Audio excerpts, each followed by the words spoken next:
So beauty is surface, it's skin deep, and we all need to understand that it doesn't matter how much Botox, filler, ice facing we're going to age. So you need to find beauty from within and exude that. Beauty is bringing someone behind you and encouraging them. Beauty can show up in so many different ways. It's not just vanity. And being around these women who are drop dead gorgeous, and then you see that we all have our insecurities, but then just persevering, pushing and encouraging each other through that, that's beauty.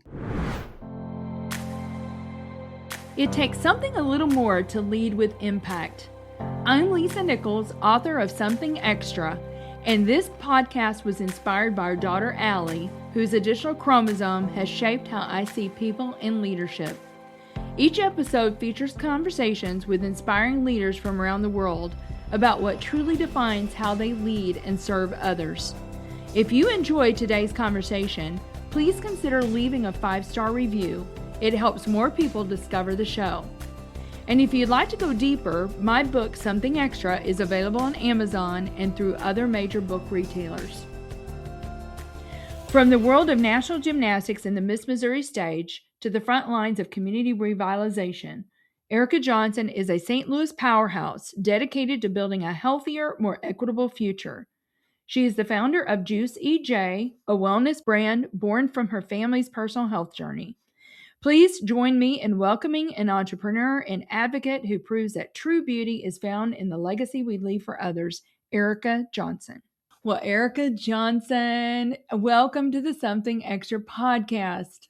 Thank you for having me. It's a pleasure. I am so excited to make this happen with you. And you and I met recently Yes. at the Sophia Awards. And Erika, what an amazing organization. I left there so inspired at what Dawn Price has built. Absolutely incredible. And just such a room of dynamic, powerful women. It was just an honor to be a part of it. Absolutely. I agree.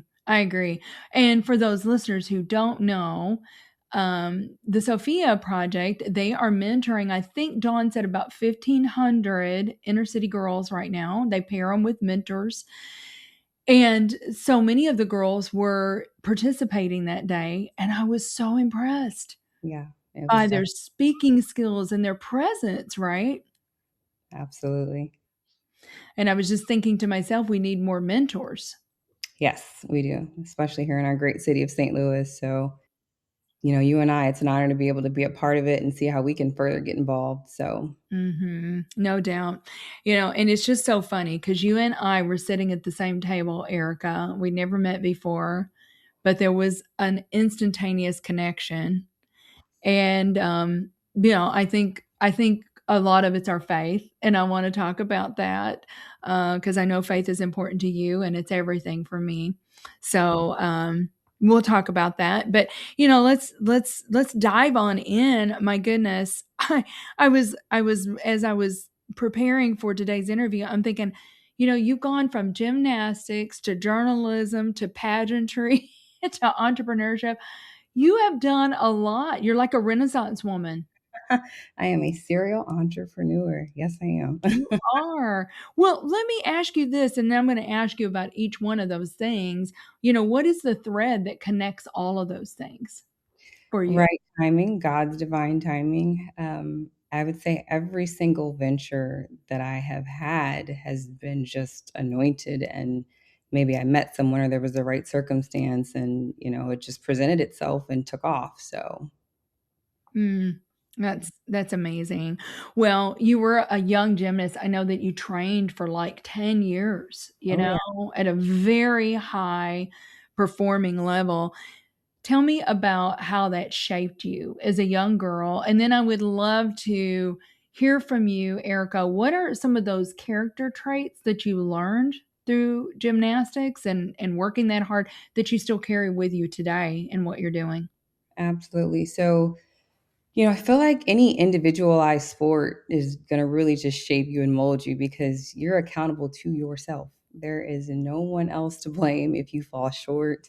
It's literally on your own shoulders. So, I trained for 10 years under Scott and Debbie Cusimano out at Jim Quarters Gymnastics Center where I competed nationally. And I would definitely say the friendships, the relationships, the discipline, Just my level of ambition to persevere through pain and injury has definitely shaped me to be the woman that I am today. So I'm very, very grateful to them for their love. I mean, I trained so much; they became my extended family. At Mhm. 5 years old, between I'm sorry, yeah, 5 and 15. That was just such a big instrumental part of my life. And eating with them, I had to do my homework at the gym. It was 4 hours a day of training, and you're traveling with the team, so it literally becomes your extended family. Mhm. I'm glad that you mentioned that because I was gonna ask you, how many hours a day did you train? So you went to school, right? And then you went to the gym and you trained for 4 hours. I mean, how many days a week, Erica?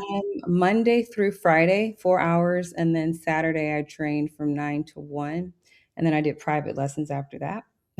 My goodness. What were your dreams? Were you hoping to go to the Olympics?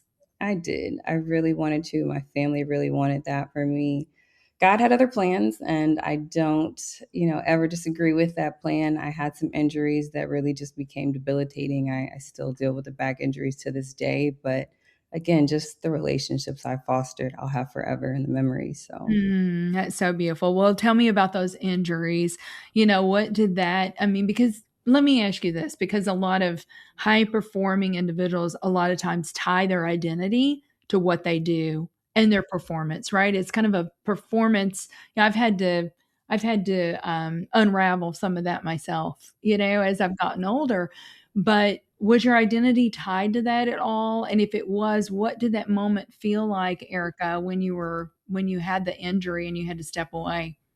you are tied to it because it is such a big part of you. I remember being so young, and like my Halloween candy was almost monitored and micromanaged. And when you cannot do something that you see as your whole entire future, it plays on your mental. I feel like we see this a lot with athletes, especially like the NFL players, because in reality, a lot of them come from, just poverty driven circumstances. And so that's their way out. And an injury is everything that could ruin their future, their Mhm. family's financial future. So it is very hard to begin to identify as something else when that's all you really know for an extended period of your life. Yeah.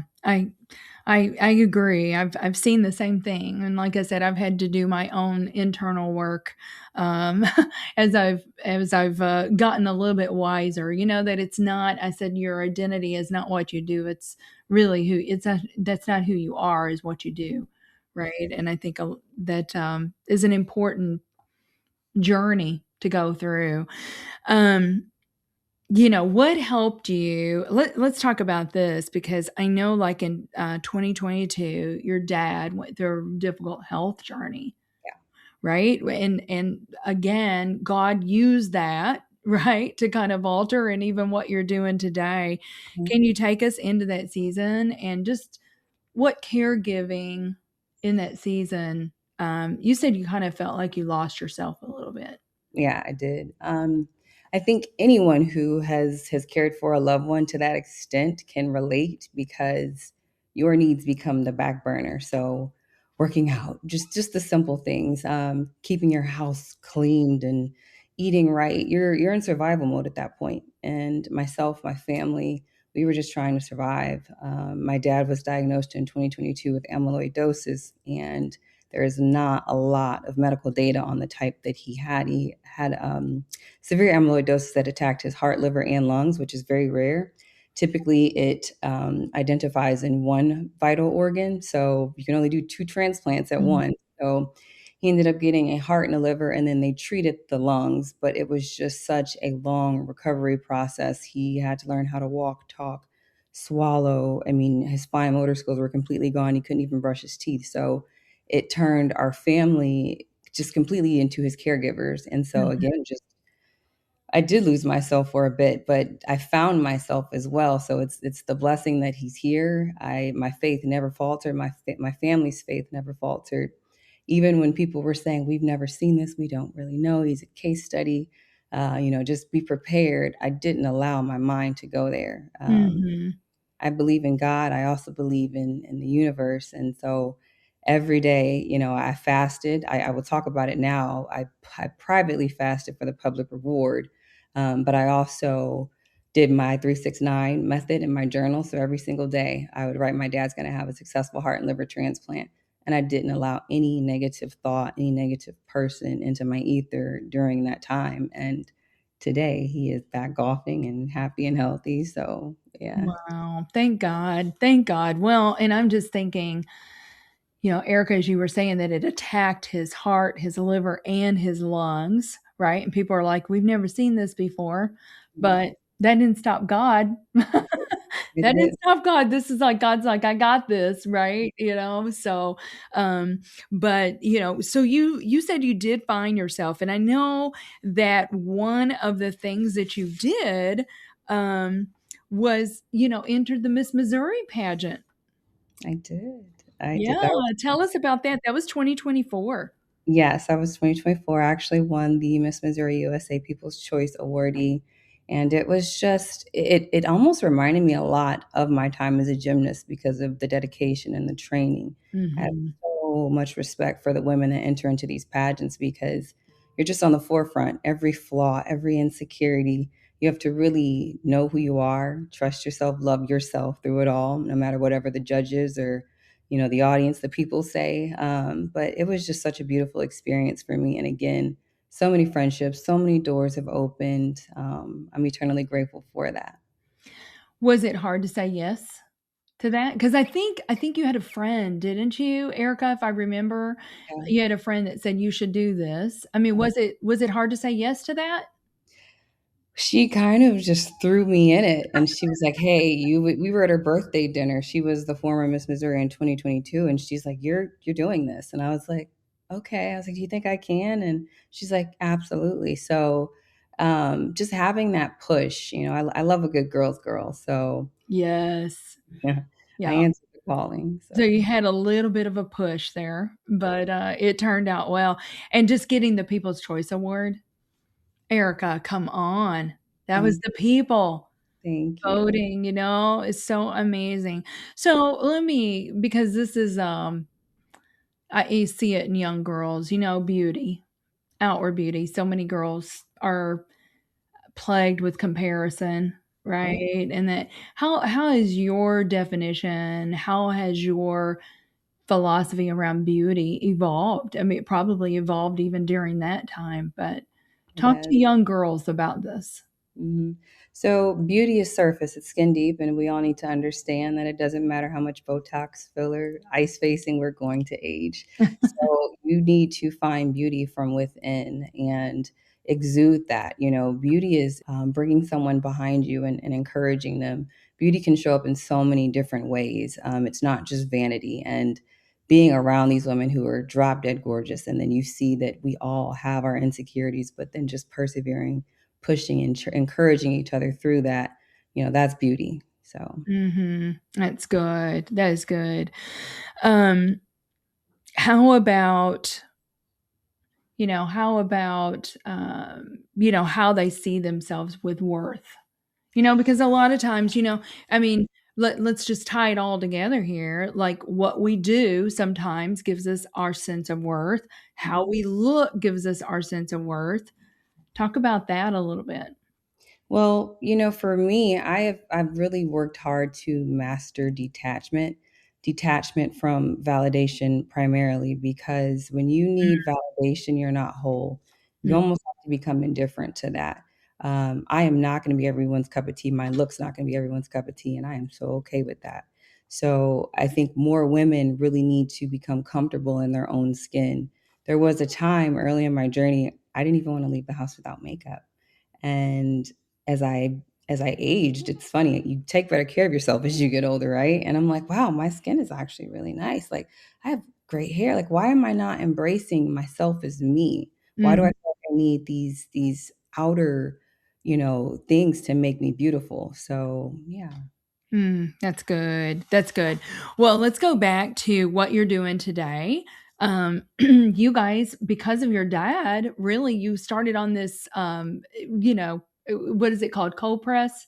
Yeah, it's cold pressed. Juicing. Yeah, tell us about that. It was really how has that mission, really kinda shaped you and what you're doing? Tell our listeners about that. Absolutely. So I've been juicing now for going on 11 years, and I was doing it for myself for health benefits, obviously being a gymnast, having to always be on top of my diet. And then I would do it for family. They'd be over and they're like, oh my God, this juice is so good. And I'm like, are you guys just blowing smoke? But, when I was doing the pageant, I ended up doing a charity boot camp and we rolled out the juice just to see because the feedback had been so good. And I had been giving it to my dad while he was in the hospital waiting on his transplants. And his doctor was like, whatever you're doing, keep doing it. He's like, we have been trying to get his numbers to trend, trying to find a way to get healthy whole foods into his body that would sustain him. And his numbers were looking good. His energy was looking good. His color was coming back. And so I was like, if I can do this for my dad who's got such a major catastrophic diagnosis, maybe I should roll this out to the world. And then we sold out at the boot camp within 45 minutes. Was not expecting that. Wow. Yes, I was the host of the boot camp. So my sister just took the initiative to take pre-orders.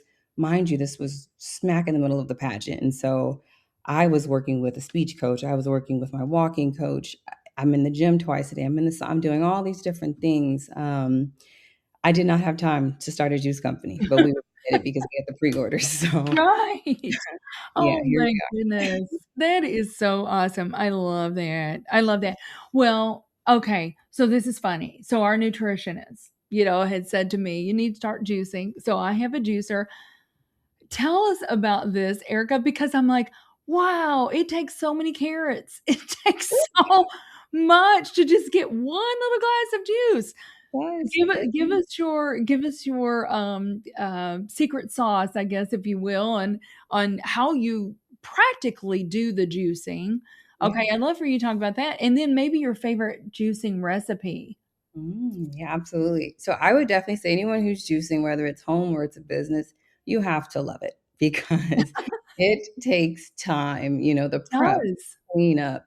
I don't like to use the word pride too much, but we really try to exude excellence in how we deliver our products. So we do not use any additives, any preservatives. We don't use any harsh chemicals to clean even our kitchen space. So we're soaking everything in like baking soda or apple cider vinegar.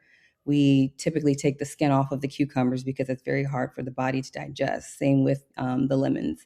So it's very tedious. So that's why I say you have to really, really love it. A lot of people do it to make money, and let's be real, we all want to make income in what we do. Mhm.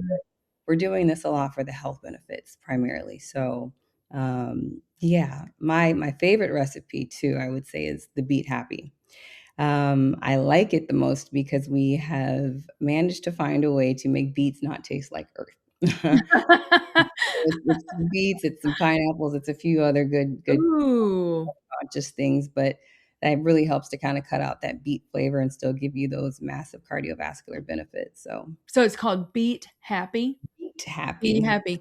Well, Yeah, I grew up in the South. I grew up in Kentucky, and so my mom was an excellent Southern cook, and, she pickled beets, yes. and I grew up loving pickled beets. Now, it's probably got sugar in there, Erica, that's not good for you, but, I'll eat a beet salad any day of the week. I love Mm, beets, right? So, yeah. uh, I love that. So where can you find the juice? Do you order online or where Yeah. is it? So we have a store on Main Street in the heart of historic St. Charles, Missouri. So our address is 215 North Main Street, St. Charles, Missouri, 63301. And then we're also online on our Instagram. So we have a lot of people that will message us. Again, like I mentioned, we have not mastered and we're not really looking to put any type of preservative in our juice. So we don't really ship. We Mm, can, but it's just so expensive because after 5 days, any juice, anywhere that you go and you see that's still on the shelf, the enzymes are already breaking down. And I'm not knocking any of these other juice companies. right. The point in cold pressed juice is to really get the nutritional value of it. So our Instagram is JuiceEJ by Erika J. So you can always DM us, swing by the store, and yeah. I'm gonna come check it out. I'm thinking I better come get my juice from you 'cause I'm just not sure I have the patience. I mean, it is fun, but it's detailed, and it does take a lot of time. Yeah. Um, Gosh, Erika, I've got so many more questions for you, but we do need to take a quick break, and then we'll be right back with Erika Johnson on the Something Extra podcast. In business, the tendency is to seek out partners who are bigger, faster, stronger. When it comes to IT, you should be looking for smarter, faster, better. That's just what you'll find with the talented technologists at Technology Partners. Our experts develop custom solutions to tackle your most complex challenges, all to simplify your processes in the smartest, most efficient way possible. The time to be swift and nimble starts now. Go to technologypartners.net/solutions and see what's possible. Welcome back, everyone, to the Something Extra podcast with my friend Erika Johnson. So, Erika, I have absolutely loved our conversation so far. And I know that from studying you and reading about you, preparing for this interview today, that you're very passionate about food deserts. Oh, yeah, very much so. Tell me more about that. We have a lot of food deserts, right? Yeah, St. Louis has a huge deficit of food deserts. So before I, obviously had my juice company, I was doing real estate, and I was specifically rehabilitating St. Louis City because there are so many just derelict, rundown buildings, and that creates dangers for our children when you're living next to an abandoned building and whatnot. So not only that, really just trying to stimulate tax dollars and whatnot. But while I was down there, I would notice there was nowhere for me to really go and get healthy foods as a lunch option. And that frustrated me because here I am like, well, we pay our tax dollars as well. Why is there not an organic section in the Schnucks or in the local grocery store? So yeah, it's definitely an issue that needs to be further addressed. So Well, what do we need to do? I mean, what can we do, Erika? advocate and write to the right people. Like myself, I was out rehabbing these neighborhoods, creating the tax dollars, fighting for the tax abatements. At the time, our current mayor of St. Louis, Kara Spencer, was the alderwoman in the ward where I was rehabbing my homes, and she just really went to bat for me and helping me get maxed benefits on the tax abatements because these homes were imploding, crumbling at the foundation, and sometimes the city would only want to give me 50%. And I'm like, hey, we're rebuilding this community. We need help. We need support. So, like I mentioned earlier, just reaching back and helping someone. So I am just forever grateful to Kara for extending her hand and her resources to help, execute my vision. So Are you still doing that to this day, Erika? not. I No. love rehabbing. However, it is very tedious. Mhm. And right now with the juice, I find a lot of joy and it still is helping. So, yeah. Absolutely. Well, tell me this, what do you think, like, when you're thinking about an underserved community, what might people not really understand? We've done a lot. Are you familiar with Lucas Rugley? I'm Shout not. out to Lucas Rugley with Love the Lou. Oh, I would love They're to doing know. amazing things. Goodness gracious. Oh, I mean, there's the Tabernacle Community Development Center. How about that? Andre Alexander. Do you know him, Erica? It is, yes, yes. Oh, amazing. But they're doing a lot of that. But what do you think people might not really understand about these underserved communities? I don't think they understand the need. I, for a while, have done charity events with the Urban League where they have blessed me to be able to use their facilities to house my charity events. And the very first year that I did it, I gave away laptops and propane fire tanks that you would see like out on the patios and whatnot.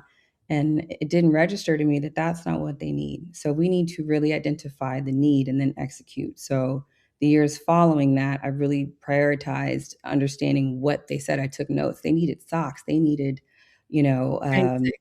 yeah, basic living essentials. And so Mhm. we can't help if we're not doing our due diligence and asking and then again executing on it. So Yeah, that's so good. I love what you just said because I think a lot of times we assume, we yeah, assume and presume what is mhm, needed, right? But you've got to talk to people. You've got to actually uh, mm, build relationships and understand what the needs are because yeah. we're not gonna hit the mark, Yeah. right?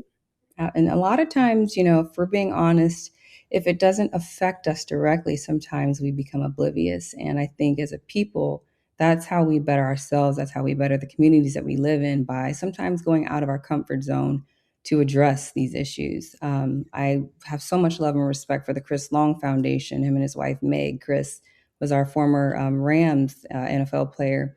He has an organization that I would love for so many people to get involved with. It's called the Little. I'm sorry, not the Little Bit. They're the Ed Zone, but they partner with the Little Bit, and so they have now put lockers into underserved schools, and these lockers are incredible. So they're filled with toiletries, coats, all sorts of things. And these children don't have to ask. They can just go into the locker, get what they need. They don't have to feel embarrassed or ashamed. They literally can just go and go about their day. And, Chris has made it his business to make sure that children are comfortable. Think about children that may not have deodorant or toothpaste. They're not going to be confident in school, which means they're not going to be, paying attention. Or if they're hungry, you're not paying attention because your mind is elsewhere. But he has really made it his business to create a safe space for these children. So there's some great Oh, organizations. We I just love that. Well, and then something that you just said, Erica, just made me think. You said Chris partnered with yeah, we've done a lot, technology partners, like our team has gone and volunteered for a little bit, and we always loved the Little Bit Foundation. they're amazing. But sometimes you don't have to do, collaboration is really important in this space, I believe, right? Mhm. It is. Yeah.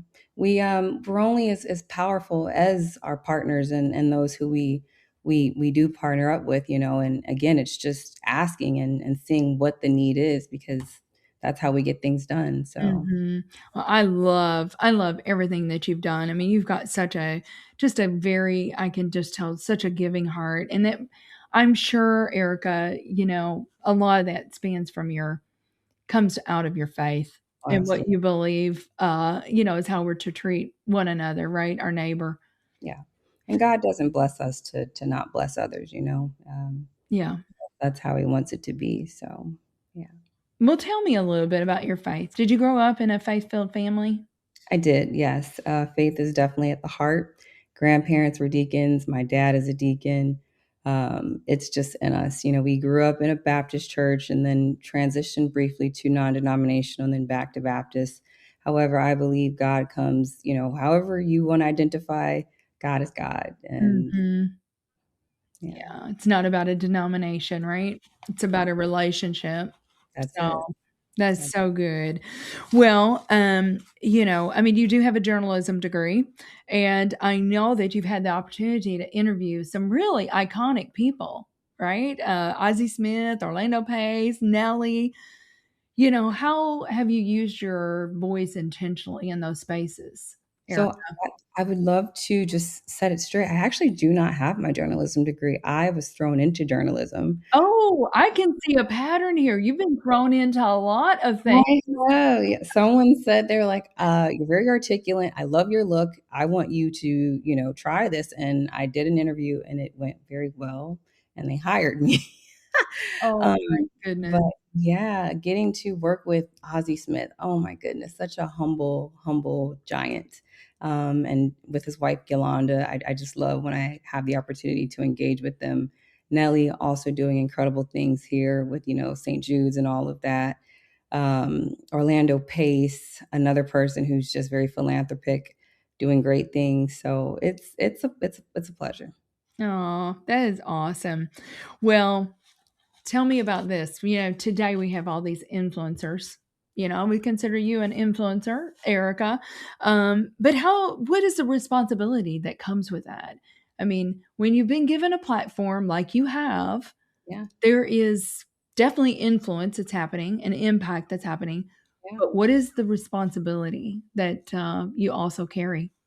The term fiduciary, it's like we owe that to our people, and we've been blessed with that platform, and to misuse it is just wrong. So to me, being affluential comes with balance. And I spoke earlier about the art of detachment, being able to confidently detach from situations and circumstances that are not serving your highest calling, that are not going to be beneficial to you. Understanding that you do not have to say yes to every commitment, because how can you be a leader if you're not self-preserved? Mhm. So really just being intentional with your yeses and okay with sometimes having to say no. But Yeah.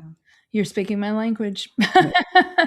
because every yes comes at the opportunity of something else, It does. right? And I just think I've said this so many times. I think like for a leader, one of the most important qualities, Erica, is discernment It is. because Mhm. there's a lot of good, Mhm. right? But you want the best. You want the things that only you can do and the things that are like you said that are in alignment with Yeah. how you've been called, Yeah. right?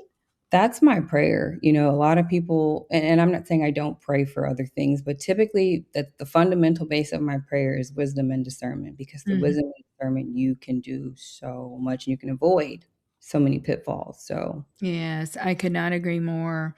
Um, yeah, this is good. Let me ask you a question. If someone is listening today and they feel like they've lost themselves, or maybe they feel stuck, or maybe they feel, let's call it a wilderness, what would you want them to hear? How do they get themselves out of that? I had someone actually call me for mentorship about this very thing. I encouraged them to fast. There's so much power in Mm. fasting. When my dad was diagnosed, we treated him over the course of 2 years with one set of doctors until my mother advocated and said, hey, we need a different set of eyes. And we got to this other set, and they said, your dad, if he has what we believe he has 3 months, maybe. He's at risk for sudden death. And so I understood the dire need to hear God's voice. And so I immediately went into a fast. I gave up music, I gave up food, I gave up everything pretty much that was of the flesh. And I said, God, this is my ask in that. And for him to deliver on something that was, again, just unheard of. And I do have to share this. The day that my dad got his organs, his heart went into AFib, and they actually had to resuscitate him. And the doctor came in. He said, we've reached the point of no return. He said, so if we don't get organs, you guys need to get prepared. You may have, a day, a few hours. And I remember sitting at my dad's bedside, and I said, okay, God, I've done everything. I surrender. We got organs that night. Wow. Wow, Erica. So That's a that, beautiful thank you for sharing that. You've done everything. You've fasted, you've prayed, scripture tells us that, right? To fast and pray. Um, yeah, and just like God, I've done it everything that I know that you've called me to do, and the rest is up to you. yeah. He may not deliver when we want, Yeah, the timing. but he delivers. Yeah. He He gave does. us the nick of the hour. So yeah. Oh, well, that is where our faith is strengthened, you know, right? I mean, if we could see everything that's gonna happen, that's not faith. No, It's sight, that's it. walking by sight instead of walking by faith. So I just love that. Thank you so much for sharing that.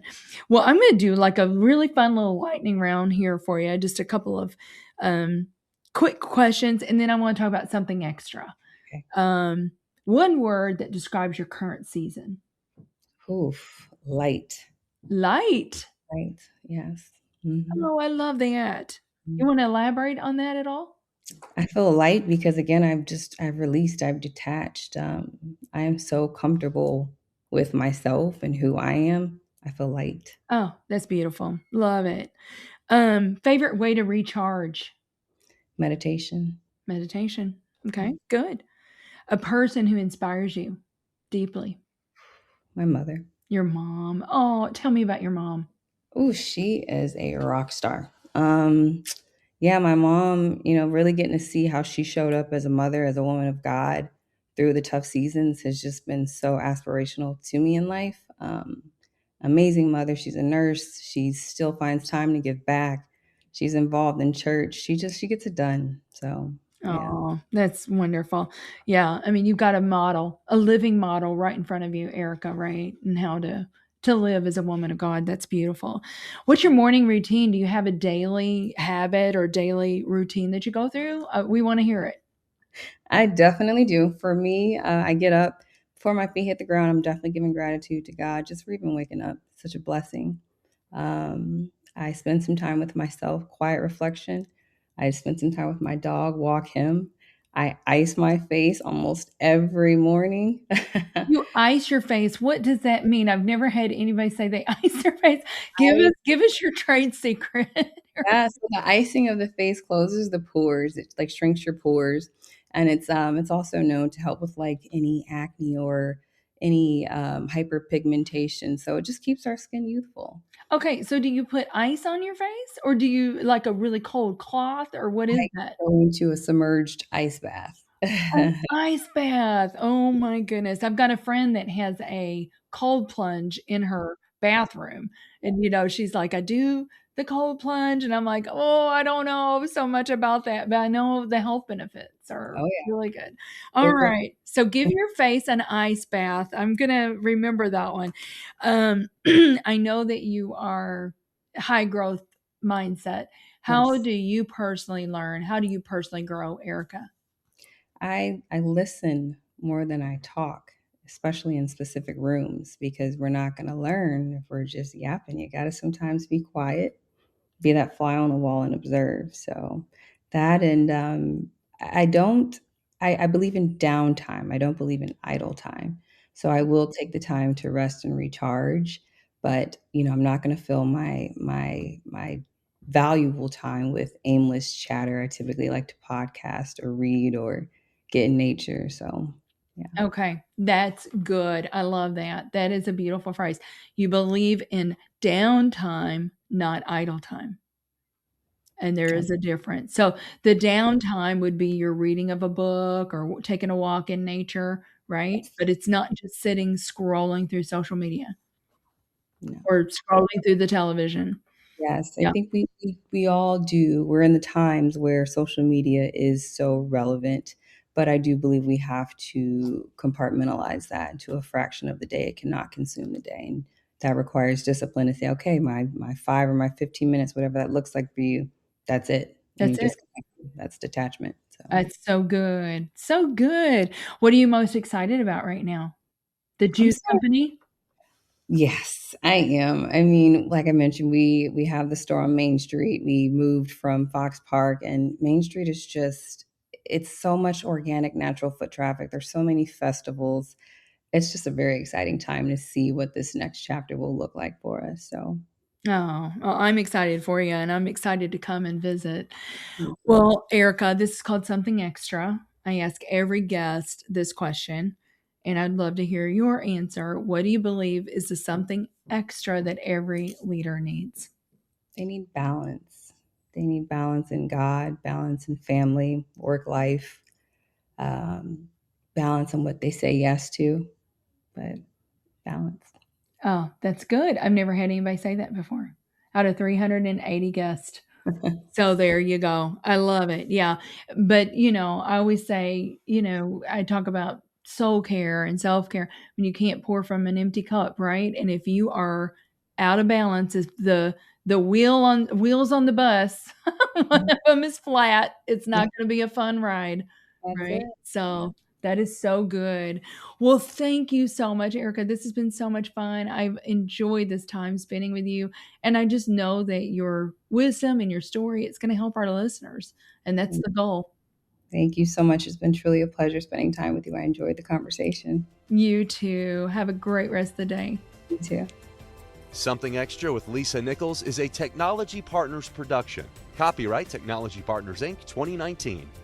To learn more about this week's guest, check out the show notes at tpi.co/podcast. If you enjoyed this episode, consider leaving us a review. Thank you for listening to Something Extra.